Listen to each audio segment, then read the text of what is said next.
Жаль, что картинка не может передать всю палитру ощущений в этом живописном месте, скажут многие по ту сторону экрана. Хорошо или нет, что нельзя передать этот запах через телевизор, задумаются участники рейда. Это прибрежная территория реки Сунжа, излюбленное место для купающихся. Только всю картину здесь портит проложенная труба. Первыми ее заметили местные жители, которые тут же забили тревогу.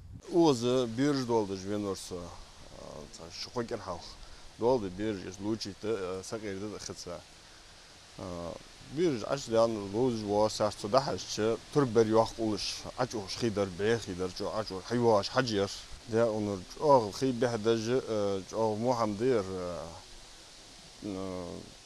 sukhatch achsachtch bagakhatsa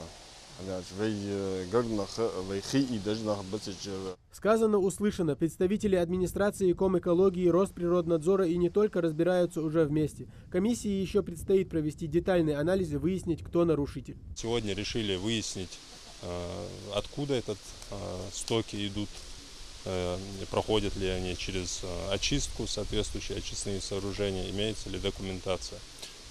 Данный конкретный вот этот сброс, который мы видим, это сброс от городских очистных сооружений. Роспотребнадзор обещал нам сейчас отобрать пробы качества сбрасываемой воды. И после чего будут соответствующие выводы и какие-то решения приняты по конкретным городским очистным сооружениям и сбросам. Та же река, но уже другой участок и до боли знакомая картина. Речи о том, чтобы купаться здесь, даже не идет, отмечают экологи. Местные власти, в свою очередь, обещают разобраться. Есть комитет экологии, который выявляет, значит, проверяет. Они нам направляют материал. Если по нашей, значит, нас где-то наказывают.